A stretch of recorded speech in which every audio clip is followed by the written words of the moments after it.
Daddies home toxic cinema ಕೊನೆಗೂ ಕೂಡ ಕರ್ನಾಟಕದಾದ್ಯಂತ ಇವತ್ತು ರಿಲೀಸ್ ಆಗಿದೆ. ಇವತ್ತು ನಮ್ಮ ರಾಮದುರ್ಗದಲ್ಲೂ ಕೂಡ ಟಾಕ್ಸಿಕ್ ಸಿನಿಮಾ ಶ್ರೀನಿವಾಸ್ ಟಾಕೀಸ್ನಲ್ಲಿ ರಿಲೀಸ್ ಆಗಿರುವಂಥದ್ದು. ನಾನು ಕೂಡ ಇವತ್ತು ಫಸ್ಟ್ ಶೋನೇ ನೋಡಿ ಬಂದಿರುವಂಥದ್ದು. ಅದರ ಒಂದು ರಿವ್ಯೂ ಅನ್ನು ಮಾಡ್ತಾ ಇದ್ದೀನಿ, ಸಿನಿಮಾ ಹೇಗಿತ್ತು ಅಂತ.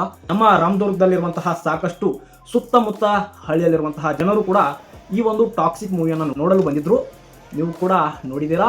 ಎಸ್, ಈ ಒಂದು ಟಾಕ್ಸಿಕ್ ಸಿನಿಮಾ ಹೇಗಿತ್ತು, ಅಷ್ಟಕ್ಕೂ ಜನಕ್ಕೆ ರೀಚ್ ಆಯ್ತಾ, ಏನಾಯಿತು ಸಿನಿಮಾದ ಕತೆ, ಸಿನಿಮಾ ಇಷ್ಟ ಆಗುತ್ತಾ, ನಿಮಗಿಷ್ಟ ಆಯ್ತಾ ಸಿನಿಮಾ, ಟಾಕ್ಸಿಕ್ ಸಿನಿಮಾ ಹೇಗಿತ್ತು, ಅಷ್ಟಕ್ಕೂ ಇದರಲ್ಲಿ ಏನು ಕಂಟೆಂಟ್ ಇದೆ, ಜನ ಏಕೆ ಈ ಒಂದು ಸಿನಿಮಾವನ್ನು ನೋಡಬೇಕು, ನೋಡಬಾರ್ದಾ, ಯಾರೆಲ್ಲ ನೋಡ್ಬೋದು ಅಂತ ಮೊದಲನೇದಾಗಿ ಹೇಳ್ತಾ ಹೋದ್ರೆ, ಈ ಒಂದು ಟಾಕ್ಸಿಕ್ ಸಿನಿಮಾದಲ್ಲಿ ನಿಮ್ಮೆಲ್ಲರ ಕನ್ನಡದ ಹೆಮ್ಮೆಯ ನಟ ನಮ್ಮ ರಾಕಿಂಗ್ ಸ್ಟಾರ್ ಯಶ್ ಅವರು ಅಭಿನಯ ಮಾಡಿರುವಂಥದ್ದು.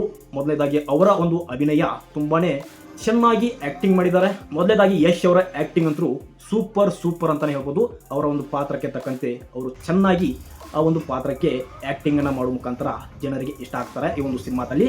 ಅದೇ ರೀತಿ ಯಶ್ ಅವರಿಗೆ ಜೋಡಿಯಾಗಿ ನಟಿಸಿರುವಂತಹ ಸಾಕಷ್ಟು ಹೀರೋಯಿನ್ಗಳಿದ್ದಾರೆ. ನಯನತಾರ ಅವರಾಗಿರ್ಬೋದು, ಅದೇ ರೀತಿ ನಮ್ಮ ಕನ್ನಡದ ನಟಿಯಾಗಿರುವಂತಹ ರುಕ್ಮಿಣಿ ವಸಂತ್ ಅವರಾಗಿರ್ಬೋದು, ಅದೇ ರೀತಿ ಇನ್ನಿತರ ಈ ಒಂದು ಟಾಕ್ಸಿಕ್ನಲ್ಲಿ ಬರುವಂತಹ ಹೀರೋಯಿನ್ಗಳು ಕೂಡ ಅದ್ಭುತವಾಗಿ ನಟನೆಯನ್ನು ಮಾಡಿದ್ದಾರೆ. ಆದರೆ ಈ ಒಂದು ಸಿನಿಮಾ ಕಂಟೆಂಟ್ ಏನಿದೆ ಜನಕ್ಕೆ ಅಷ್ಟೊಂದು ರೀಚ್ ಆಗುವಲ್ಲಿ ವಿಫಲತೆಯನ್ನು ಹೊಂದಿದೆ ಅಂತಲೇ ಹೇಳ್ಬೋದು.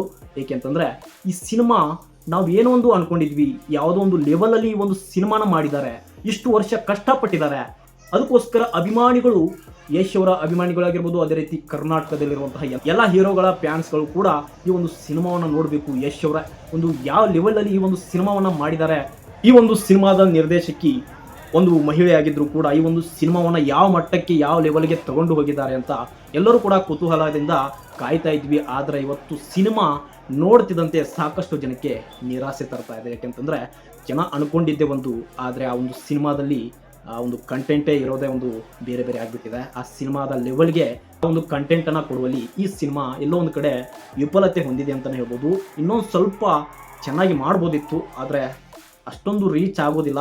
ಮೊದಲನೇದಾಗಿ ಹೇಳ್ಬೇಕಂತಂದರೆ ಈ ಒಂದು ಸಿನಿಮಾವನ್ನು ದಯವಿಟ್ಟು ಯಾರಾದರೂ ಮನೆಯಲ್ಲಿ ನೀವು ಏನಾದರೂ ಫ್ಯಾಮಿಲಿ ಜೊತೆ ಏನಾದರೂ ಈ ಒಂದು ಸಿನಿಮಾವನ್ನು ನೋಡಬೇಕು ಅಂತ ಹೋಗ್ತಾ ಇದ್ದರೆ ದಯವಿಟ್ಟು ಹೇಳ್ತಾ ಇದ್ದೀನಿ, 18 ವರ್ಷದ ಒಳಗಿನ ಯಾರಾದರೂ ಮಕ್ಕಳಾಗಿರ್ಬೋದು ಅಥವಾ 18 ವರ್ಷದ ಒಳಗಿನ ಯಾವುದೇ ವ್ಯಕ್ತಿಗಳಾಗಿರ್ಬೋದು, ಯಾರನ್ನೂ ಕೂಡ ದಯವಿಟ್ಟು ಕರೆದುಕೊಂಡು ಹೋಗಬೇಕಾ ಅಥವಾ ಹೋಗಬಾರ್ದು ಅಂತ ದಯವಿಟ್ಟು ಒಂದು ಸರ್ತಿ ಯೋಚನೆ ಮಾಡಿ. ಏಕೆಂತಂದರೆ ಆ ಒಂದು ಸೀನ್ಗಳು ಸ್ವಲ್ಪ ಮಟ್ಟಿಗೆ ಅಲ್ಲಿ ಇಷ್ಟ ಆಗೋದಿಲ್ಲ. ಹಾಗಾಗಿ ಯಾರೆಲ್ಲ 18 ವರ್ಷ ಮೇಲ್ಪಟ್ಟಿದ್ದೀರಾ ನೀವು ಈ ಒಂದು ಸಿನಿಮಾವನ್ನು ನೋಡ್ಬೋದು, ಯಾವುದೇ ತೊಂದರೆ ಇಲ್ಲ. ಅದೇ ರೀತಿ ಈ ಒಂದು ಸಿನಿಮಾದ ಸೀನ್ಗಳ ಬಗ್ಗೆ ಮಾತಾಡೋದಾದರೆ, ಮೊದಲನೇದಾಗಿ ನೀವೆಲ್ಲ ಟೀಸರಲ್ಲಿ ನೋಡಿರ್ಬೋದು, ಅದೇ ರೀತಿ ಟ್ರೈಲರಲ್ಲೂ ಕೂಡ ನೋಡಿರ್ಬೋದು, ರೊಮ್ಯಾಂಟಿಕ್ ಆಗಿದೆ ಅಂತ ಎಲ್ಲರೂ ಕೂಡ ಹೇಳ್ತಾ ಇದ್ದೆ. ಹೌದು, ಖಂಡಿತವಾಗೂ ಕೂಡ ಈ ಒಂದು ಸಿನಿಮಾದಲ್ಲಿ ರೊಮ್ಯಾಂಟಿಕ್ ಆಗೇ ಇರುವಂಥದ್ದು. ಹಾಗಾಗಿ ಮೊದಲ ಒಂದು ಹಾಫ್ ಸೀನ್ಗಳು ಏನಿದಾವಲ್ಲ ಅವೆಲ್ಲವೂ ಕೂಡ ರೊಮ್ಯಾಂಟಿಕಲ್ಲೇ ಒಂದು ನೋಡ್ಬೋದಾಗಿದೆ. ಪ್ರತಿಯೊಂದು ಸೀನ್ ಕೂಡ ರೊಮ್ಯಾಂಟಿಕ್ ಅಂತಲೇ ಹೇಳ್ಬೋದು. ನೆಕ್ಸ್ಟ್ ಮತ್ತೊಂದು ಸೆಕೆಂಡ್ ಹಾಫ್ ಬರುತ್ತಲ್ಲ, ಅಲ್ಲಿ ಇರೋದು ನೋಡಿ ಭಾಳ ಒಂದು ಸೀನ್ಸ್, ಅದ್ಭುತವಾದಂಥ ಸೀನ್ಗಳಂತಂದರೆ ಅಲ್ಲಿ ಕಾಣ್ತೀವಿ. ಅಲ್ಲಿ ಜನರು ತುಂಬಾ ಇಂಟ್ರೆಸ್ಟ್ ಕೊಟ್ಟು ನೋಡ್ತೀರಾ. ಅಷ್ಟೊಂದು ಅದ್ಭುತವಾದ ಒಂದು ಆ್ಯಕ್ಟಿಂಗ್ ಮುಖಾಂತರ ಯಶ್ ಅವರು ನಿಮ್ಮನ್ನು ರಂಜಿಸ್ತಾರೆ ಅಂತಲೇ ಹೇಳ್ಬೋದು. ಡಬಲ್ ಆ್ಯಕ್ಟಿಂಗ್ ಮಾಡಿದ್ದಾರೆ ಯಶ್ ಅವರು. ಇಲ್ಲಿ ಒಂದು ತಂದೆ ಪಾತ್ರ ಆಗಿರ್ಬೋದು, ಆ ಯಶ್ ಅವರ ಒಂದು ಪುತ್ರ, ಮಗ ಅಂತ ಏನು ಹೇಳ್ತೀವಿ, ಮಗನಾಗಿ ಮತ್ತೊಬ್ಬ ಯಶ್ ಬರ್ತಾರಲ್ಲ, ಎಂಟ್ರಿ ಕೊಡ್ತಾರೆ ನೋಡಿ ಸೆಕೆಂಡ್ ಹಾಫ್ನಲ್ಲಿ. ಆ ಒಂದು ಅದ್ಭುತವಾದ ಸೀನ್ಗಳು ಮಾತ್ರ ಅಲ್ಟಿಮೇಟ್ ಆಗಿದೆ.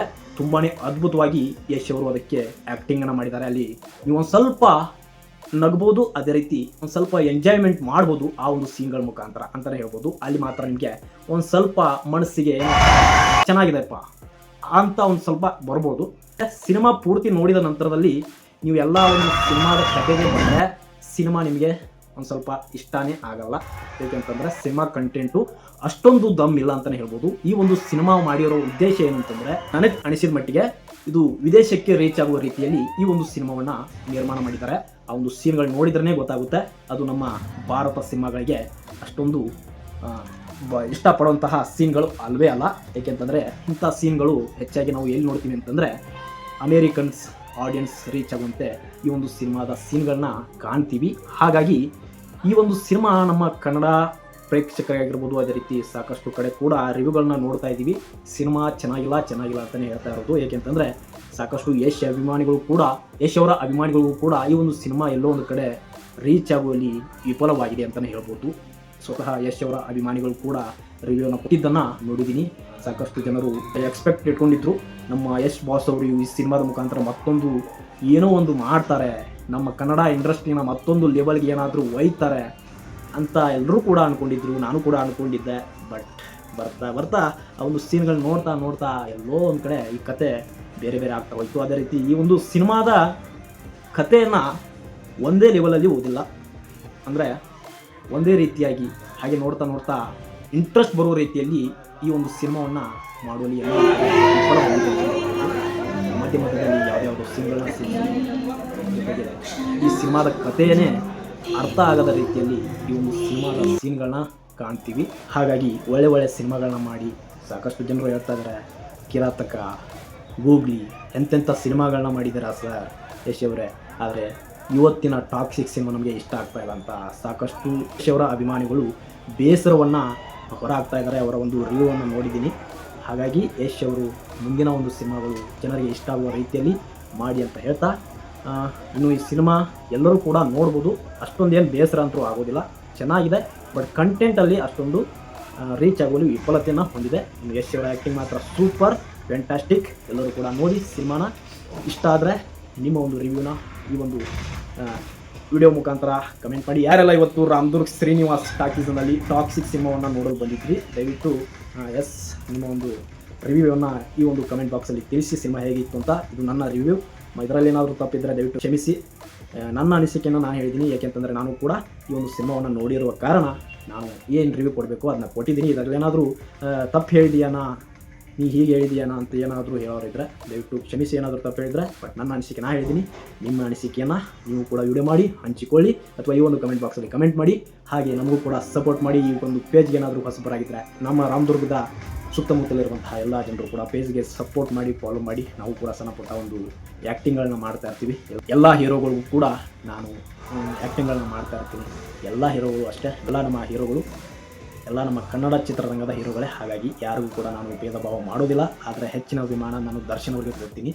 ಆದರೆ ಎಲ್ಲ ಹೀರೋಗಳು ನಾನು ಸಮನಾಗಿ ಕಾಣ್ತೀನಿ, ಯಾರಿಗೂ ಕೂಡ ನಾನು ಭೇದ ಭಾವ ಮಾಡೋದಿಲ್ಲ. ಮೊದಲೇದಾಗಿ ಹೇಳ್ಬಿಡ್ತೀನಿ, ನೀ ಯಾವ ಅಭಿಮಾನಿ ಈ ಅಭಿಮಾನಿ ಏನೂ ಇಲ್ಲ. ಸಿನಿಮಾ ಚೆನ್ನಾಗಿದ್ದರೆ ಖಂಡಿತವಾಗ್ಲೂ ಆ ಒಂದು ಸಿನಿಮಾಗೆ ಒಳ್ಳೆ ರಿವ್ಯೂನೂ ಕೊಡ್ತೀನಿ. ಚೆನ್ನಾಗಿಲ್ಲ ಅಂತಂದ್ರು ಅದಕ್ಕೆ ಏನು ಕೊಡಬೇಕು ಅದನ್ನೇ ಕೊಡ್ತೀನಿ. ಹಾಗಾಗಿ ಇದು ನನ್ನ ರಿವ್ಯೂ ಆಗಿತ್ತು. ಎಸ್, ಯಾರೆಲ್ಲ ಸಿನಿಮಾ ನೋಡಿದ್ದೀರಾ, ಹೇಗಿತ್ತು ಕಮೆಂಟ್ ಮಾಡಿ. ಮುಂದಿನ ಒಂದು ವಿಡಿಯೋದಲ್ಲಿ ಸಿಗೋಣ. Thank you.